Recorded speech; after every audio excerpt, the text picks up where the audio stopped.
सो hi guys, आदर्श है। कल यार हमारे एजुकेशन पॉलिसीज़ में कुछ चेंजेस की गई हैं और ये चेंजेस मेरे हिसाब से कम 10 साल पहले कर देने चाहिए थे।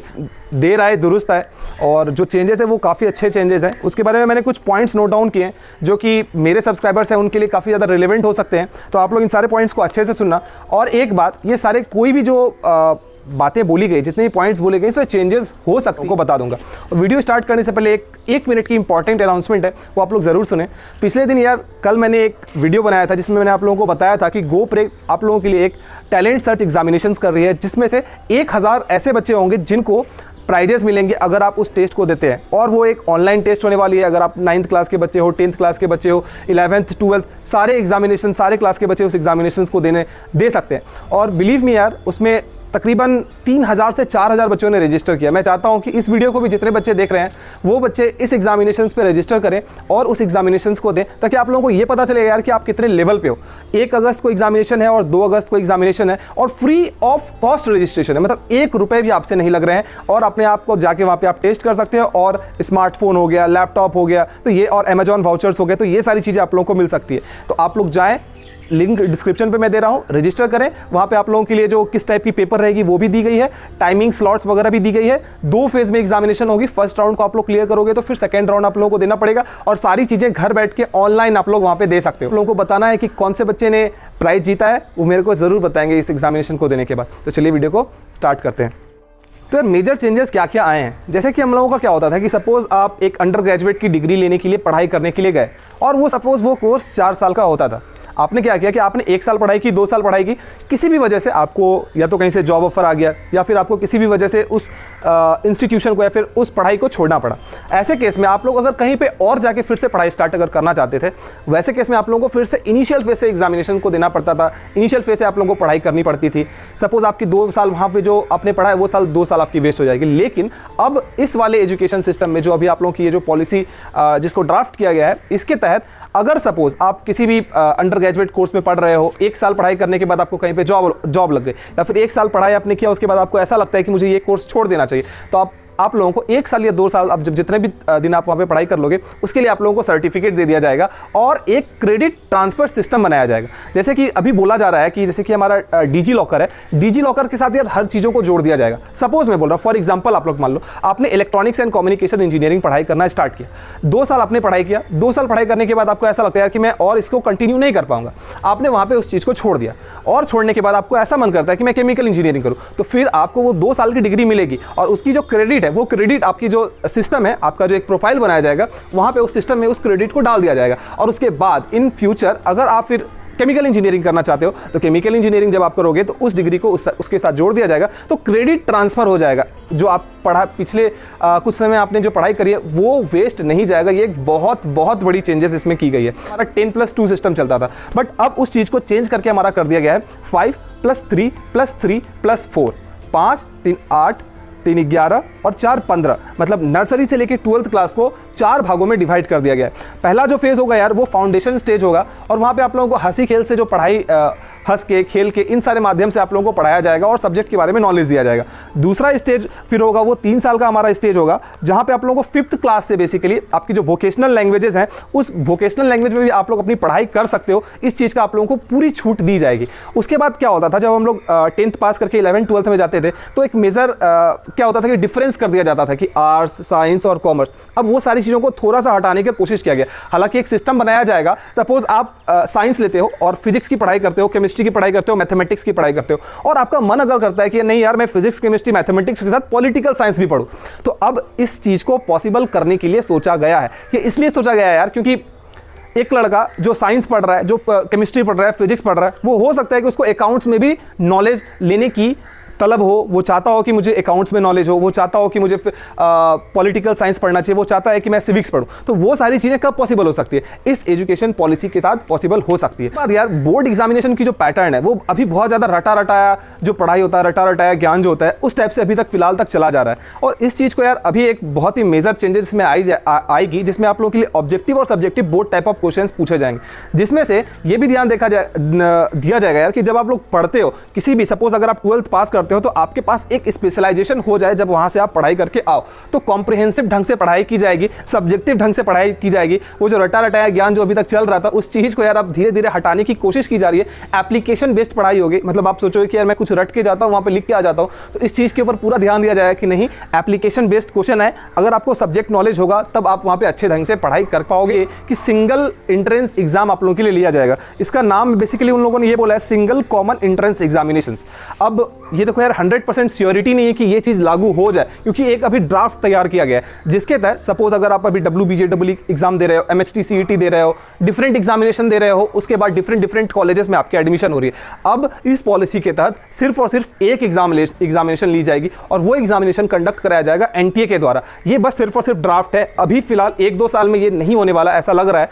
आगे आने वाले सालों में मुझे ऐसा लगता है कि आगे आने वाले सालों में ये चीज़ें आ सकती है, जैसे कि नीट के साथ हुआ हमारा। पहले हमारी AIPMT होती थी, एम्स की एग्जामिनेशन होती थी, जिपमर की एग्जामिनेशन होती थी, अलग अलग स्टेट बोर्ड की अलग अलग एग्जामिनेशन होती थी, उसको हटा के नीट एग्जामिनेशन कर दिया गया। उसमें आप क्वालिफाई करोगे, उसके अकॉर्डिंगली आप लोगों को अलग अलग कॉलेजेस में सीट मिलती है। उसी ढंग से हमारा इस कोर्स से जैसे कि इंजीनियरिंग एग्जामिनेशन हो गए, तो यहाँ पे भी इस चीज़ को लागू करने के लिए सोचा जा रहा है। और कल कुछ बच्चे पूछ रहे थे कि क्या भैया अगले साल ही एग्जामिनेशन नहीं होगी, तो यार अभी तक ये क्लेरिफाई नहीं किया गया है। ये this is only a draft, फिर इंप्लीमेंट होना पड़ेगा, इसे होने में यार कुछ वक्त लगता है।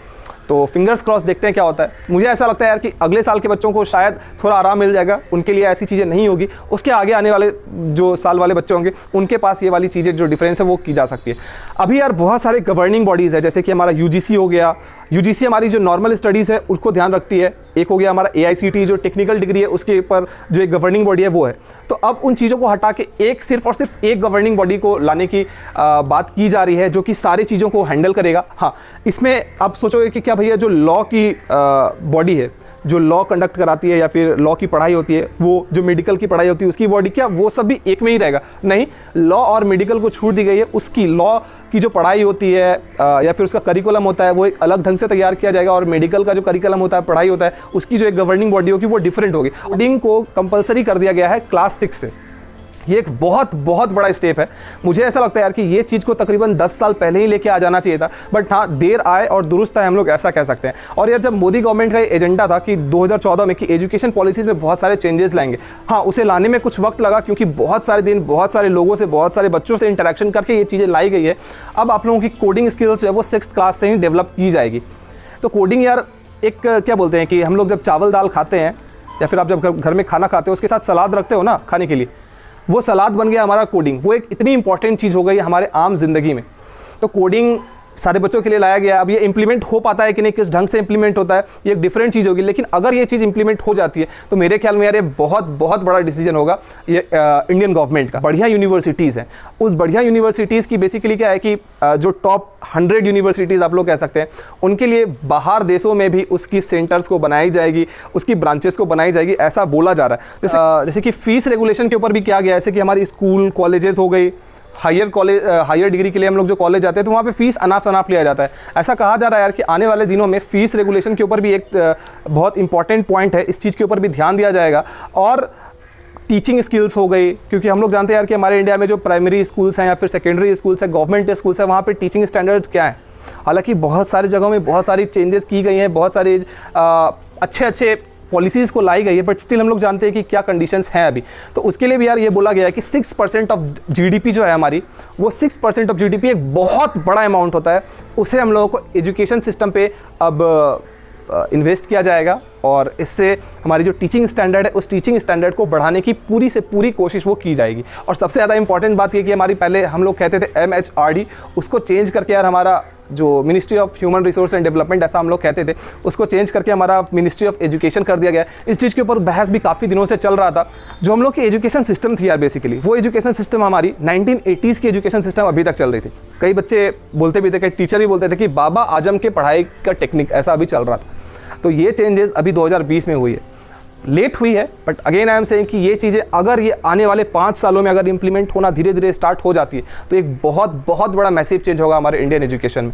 तो यही कुछ पॉइंट थे जो कि मैंने आप लोगों को क्लियर कर दिया। एक और बात, जो बच्चे बार बोल रहे थे क्या भैया अगले साल से इंट्रेंस एग्जामिनेशन बंद हो जाएंगी या क्या, तो ये चीज़ें आप लोगों को नेक्स्ट सेशन पर ही पता चलेगा। मतलब कि अक्टूबर नवंबर में ये चीज़ें इन्फॉर्मेशन दी जाएगी मेरे ख्याल में।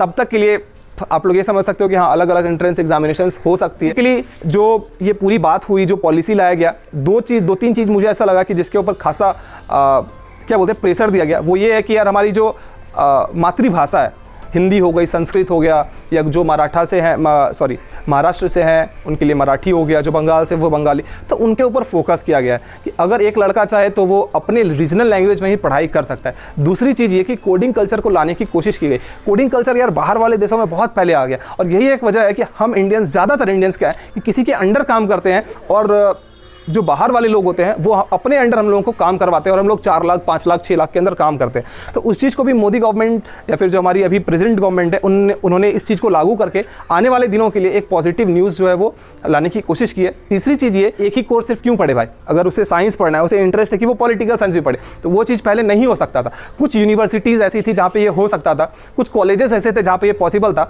बट प्राइमरी एजुकेशन के लिए, सेकेंडरी एजुकेशन के लिए ये चीज़ें पॉसिबल नहीं थी। तो ये चीज़ भी एक बहुत इंपॉर्टेंट पॉइंट है जिस चीज़ को अभी लाया गया है, और मुझे लगता है कि ये चीज़ें बहुत बड़ी मैसिव चेंजेस आप लोगों के लिए लाके फ्यूचर में ला सकती है। एक और इंपॉर्टेंट चीज़ वो लाया गया है, यार पहले रटा रटाया ज्ञान चलता था, अब वो रटा रटाया ज्ञान ना चल सके उस चीज़ के ऊपर भी ध्यान दिया गया है। थोड़ी कॉम्प्रिहेंसिव ढंग से पढ़ाई होगी, और आपका जो 9th 10th 11th 12th 9th 10th की जो आप लोगों की रिजल्ट आती थी, वो पहले सिर्फ और सिर्फ आप कैसे पढ़े उस चीज़ के ऊपर आ जाती थी, लेकिन अब इस चीज़ के ऊपर ध्यान दिया जाएगा कि आप और भी सारे काम कैसे कर रहे हो, आप खेल कैसे रहे हो, पढ़ाई कैसे कर रहे हो, एक्स्ट्रा करिकुलर एक्टिविटीज़ कैसा कर रहे हो। टीचर भी आप लोगों को कुछ पॉइंट्स देंगे, जो आपके कलीग्स होंगे वो भी आपको कुछ पॉइंट्स देंगे, तो उसके हिसाब से आपकी रिजल्ट बनेगी। तो यही थी यार जो न्यू एजुकेशन सिस्टम आई है। मुझे उम्मीद है कि जो बेसिक मैंने बताया वो बेसिक आप लोगों के लिए क्लियर हो चुकी होगी कि क्या क्या चेंजेस आने वाली है। जो मैंने पॉइंट्स लिखा था यार वो मैंने सारे पॉइंट्स को बता दिया है। और स्टार्टअप कल्चर के बारे में आप लोगों को पता है कि 2-3 साल पहले ये नॉर्म निकाल दी गई, और स्टार्टअप कल्चर को बढ़ावा दिया जा रहा है हमारे इंडिया में भी। तो फिंगर्स क्रॉस्ड, उम्मीद करता हूँ कि यार आगे आने वाले 10-15 सालों में एक बहुत बड़ा मैसिव चेंज हम लोगों को देखने मिलेगा हमारे इंडियन एजुकेशन सिस्टम में। बस सारी चीज़ें यार पॉजिटिवली हो, हर एक बंदा जो इससे जुड़ा है वो पॉजिटिवली काम करे, पॉजिटिवली सारी चीज़ें हो, तभी हम लोग देख सकते हैं। जो हम लोग बोल रहे हैं डेवलपिंग नेशन, तो हम लोग बोल सकते हैं कि डेवलप्ड नेशन, हम लोग ये चीज़ बोल पाएंगे। और इतनी ज़्यादा जो क्या बोलते हैं एक तरीके से अनएम्प्लॉयमेंट है, बेरोजगारी है, ये सारी चीज़ें दूर हो पाएगी, लोग स्किलफुल हो पाएंगे, लोगों के पास स्किल्स होगा, जॉब ज़्यादा होंगे, जॉब क्रिएटर्स ज़्यादा होंगे, तो फिर जो अनएम्प्लॉयमेंट का रेशियो है वो चीज़ें घटेगी। तो ये सारी चीज़ें इससे हो सकती है। मुझे काफ़ी अच्छी लगी। आप लोग अपना सुझाव दें कि आप लोग और कौन कौन से ऐसे चेंजेस हैं जो कि चाहते थे कि आप लोगों के हिसाब से एजुकेशन सिस्टम में होना चाहिए था। उम्मीद करता हूँ कि वीडियो आप लोगों को पसंद आई होगी। आप मिलेंगे एक और एजुकेशनल वीडियो के लिए, तब तक के लिए बाय बाय।